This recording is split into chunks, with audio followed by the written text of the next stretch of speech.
Welcome to In Pursuit of Truth. This is your host, Sir Patrick, Maximum Overdrive. Ladies and gentlemen, welcome and happy first anniversary to you and the Q team, to all you Q Patriots out there. It was a year ago, actually yesterday, that Q posted. And although I did not post yesterday, you and we can posthumously celebrate with cake. And we're not just celebrating this, we are also celebrating 55,000 subscribers on this channel, because sometimes things have double meanings. Thanks to all that you do. Thanks to all of you who like and share my videos. Thanks for your comments, your tweets, your witticisms, your criticisms, and your what-if-isms. I appreciate and love all of you very, very much. And so we are celebrating with cake. And what a cake this is. This is from the Twitter of Delia Athy, at Delia EA. Happy first anniversary, Q. I made this for you. Trusting the plan. Where we go one, we go all. And look at this sweet ass cake. This thing is, it's perfect. It's everything I ever wanted in a cake. Look at that bad boy right there. Where we go one, we go all. Now, I do not know this Delia Athy. I guess she is a professional cake maker. You can clearly tell it's a beautiful cake. But Miss Delia, I've got a little beef with you. That's right. I got a beef with you over cake. So I guess you could call it a beef cake. That's right. What is a professional cake baker like yourself, or at least a very talented cake baker like yourself, a Q Patriot, not doing over here on my channel? You're not following me on Twitter. Are you on my YouTube? I have no idea if she watches my videos or not. But Delia Athy, do you not know that you and we were made to be together? Because I and all the iPotters like myself, we just happen to be semi-professional cake analysts.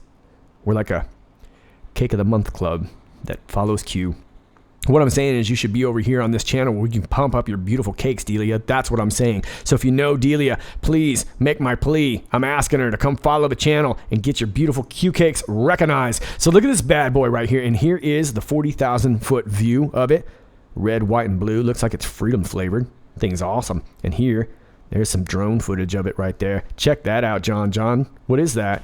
A Q. Yeah, dude. What do you like that? Yeah, I like that. Yeah. How do you know it's a Q? Gotta see it. Yeah, it's got a little thing. It's I call it a tail. It's got a tail. That's what makes it different than an O. That's what I'm saying. So have yourself a piece of cake. Say hello to your neighbors. Do me a favor. Save me the little piece of that tail right there, because you know Sir Patrick always likes a piece of tail. Let's get started. Well, we've been dealing over the last few days with this pipe bomb situation. Of course, now we also have this shooting at the synagogue. And now we have another sky event.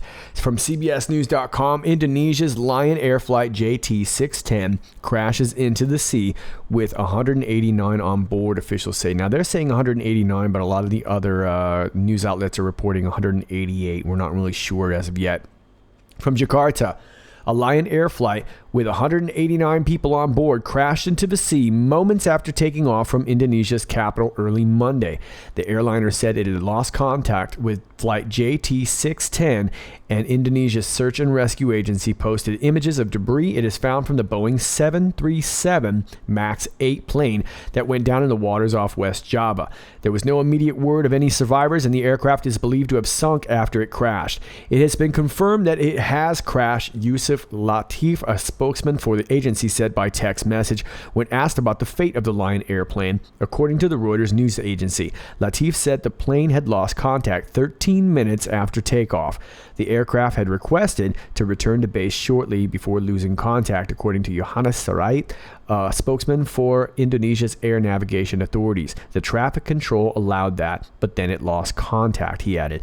The crash is the worst airline disaster in Indonesia since an AirAsia flight plunged into the sea in December 2014, killing all 162 on board. It's the latest blow to the country's aviation safety record after the lifting of bans on its airlines by the European Union and U.S. Okay, well, this is an awful story, and we're over here on Flight Radar on Twitter.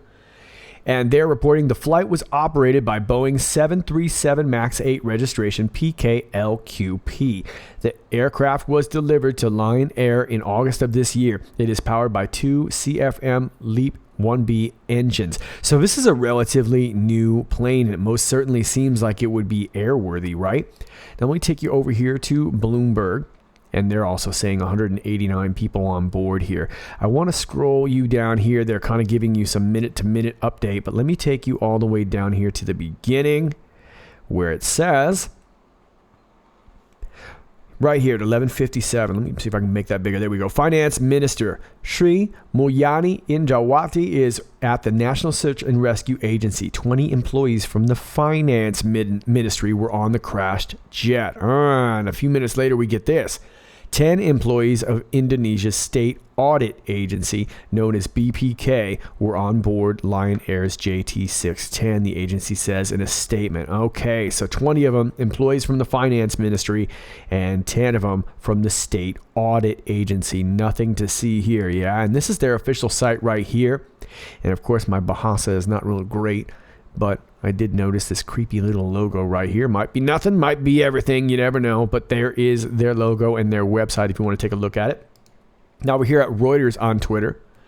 It said that Lion Air Flight JT610 requested to return to base. Air traffic control lost contact after approving request. So they approved the request, and that's when they lost control. So it looked like they knew something was up, and they wanted to come back. So we do know that, but that's about all we know so far. And that's coming off the heels of this incident from yesterday. I'm over here on The Guardian. Leicester City owner Vishai Srivadhanapaba is believed to have been among at least 5 people on board the Augusta Westland AW169 helicopter that crashed outside the King Power Stadium. The Guardian understands 5 people were on board the helicopter and there were no survivors. It is understood that there were no casualties on the ground. The Air Accident Investigation Branch are leading the investigation into the incident, with inquiries expected to continue in the coming days. Leicester police ask for patience over details of those involved and reiterate they are working with a number of other agencies to provide an update. Police, East Midlands Ambulance Service, and Leicester Fire and Rescue Service continue to work at the scene, led by AAIB. Hundreds of supporters from all quarters have arrived at the stadium to lay bouquets of flowers, shirts, and scarves. A minute's silence was held at all 3 Premier League matches on Sunday, while Leicester City Women versus Manchester United Women was postponed. Okay, this is another weird story too. There was a little bit of video of a crew getting onto this helicopter, and they literally crashed right outside the stadium in the parking lot. They didn't get very far at all. Now, I don't know much about this guy as of yet. Seems like he put a lot of money into this team. They ended up winning the premiership. That was 2016. Put a lot of money into these guys, and it's kind of turned them into quite a player amongst the Premier League, where they were really not so much before. And from the weird to the downright creepy, we are on pjmedia.com. Official school records support claims that Representative Ilhan Omar, Democrat out of Minnesota, married her brother.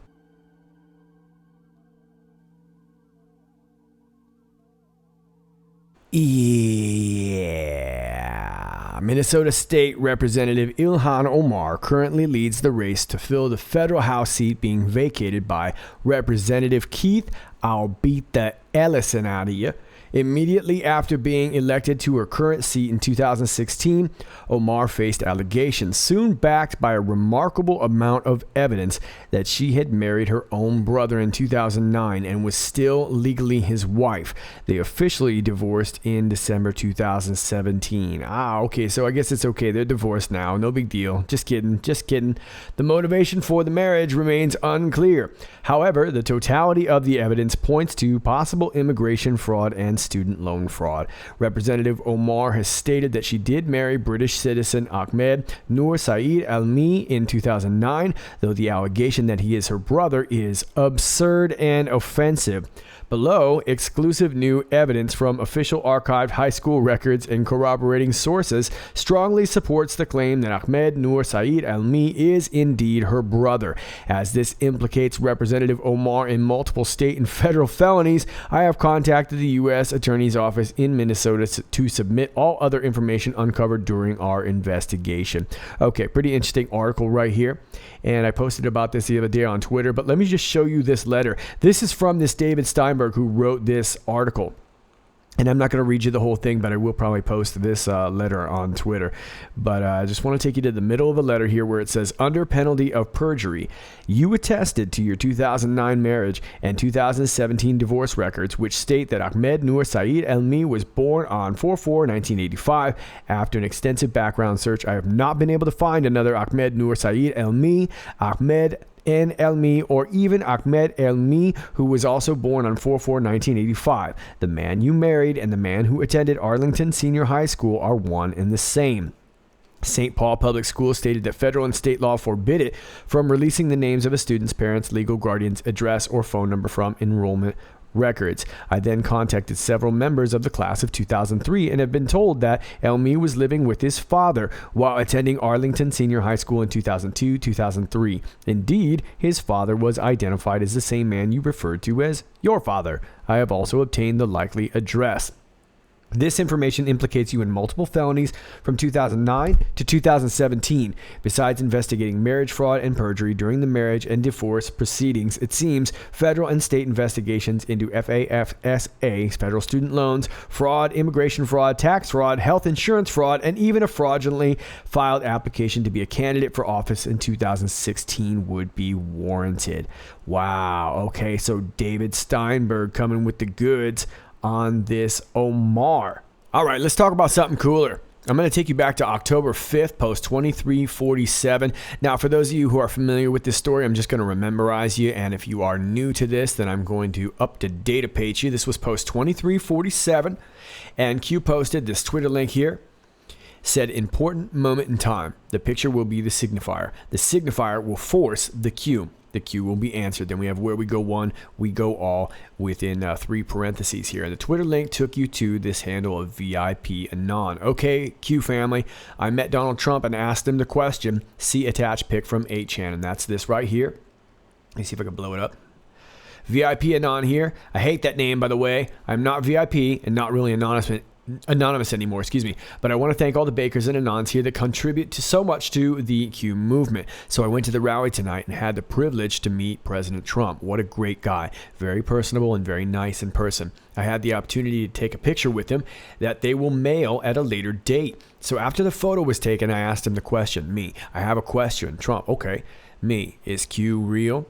Trump, he looked at me right in the eye, paused for an uncomfortable second, then threw out his hands to the side and said, I don't know, maybe. Another pause, then said, I do know they are great people. Me, yes, they are. Well, we've got an update here from VIP Anon. And here's that update, VIP Anon checking in. I am assuming Q will be posting soon. The Q movement is amazing. It has brought us together to fight for our country, to back our hard-working president. Here's the photo I received in the mail. No words for what is on the back of the photo. Anons have at it. Don't forget to vote. Give someone a ride to the polls if needed. Encourage some on the fence to vote. So important. Even if Q is a LARP, he has brought us together for good. All this for a LARP. And we've got a few hashtags right there. Very cool. Congratulations to you, VIP Anon. What a great keepsake. Great picture. And as you can see, the middle picture here displays that the signature there looks to be the presidential pen.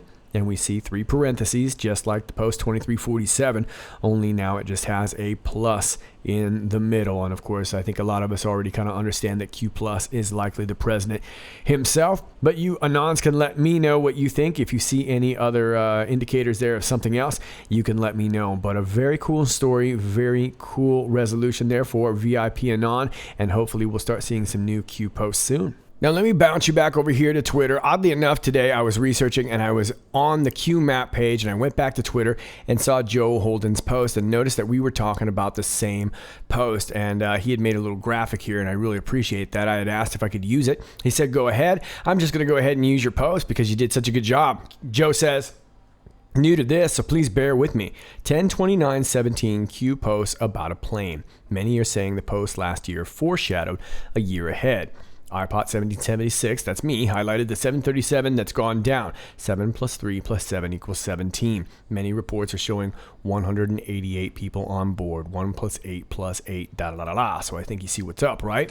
17! Okay, so this is the post that we were talking about.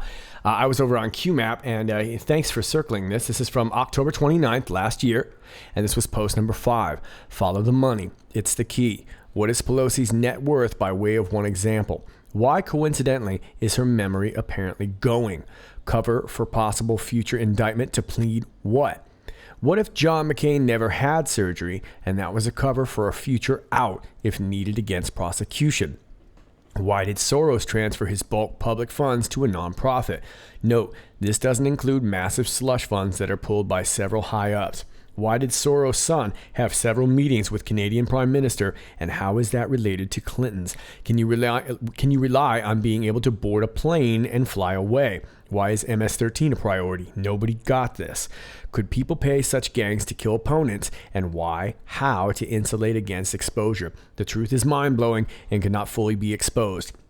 Also, many are thinking from one point of view, U.S. only. This evil is embedded globally. U.S. is the first domino. Have faith. Well, good on you. Thanks, Joe, for pointing this out. I was on the same wavelength with you, so I guess great minds think alike. But then again, I guess maybe not so great minds also think alike. But we're just going to go with the former. So this is very cool. And yes, of course, I think all our global patriots know that this is a very, very big global soap opera. And this is all over the world. And we're starting to see this now. Now with these plane crashes, I think we're starting to really, really get the gist of it. Although we don't maybe have the connections just yet. Now let me go over to this picture here. And this was the picture from the flight. Plane with 188 passengers on board crashes into the sea near Jakarta. All right. So good on you, Joe Holden. Not bad since you're considering you're new to this. All right, Patriots, that's all I got for you today. As always, if you like this video, please click like, share, and subscribe. If you are new to my channel, please keep in mind that from time to time, you'll be unclicked, unliked, unshared, and unsubscribed because that's the game that we conservatives play on the internet these days. Thanks to all of you who've been sharing my videos. I greatly appreciate it. Thanks for helping me get to 55K. I do hope to grow even more and more with you, Patriots, and get to know you guys even better. I'm over here on Twitter at IPOT1776. That's at IPOT1776. Gab is down for now. We'll talk about that very soon in the next video probably, but my other links are down below, my email and my BitChute and all that. My Patreon link is down below if you'd like to support the channel. Okay, kids, that is it for now. I'm Sir Patrick Mack, and until next time, stay focused.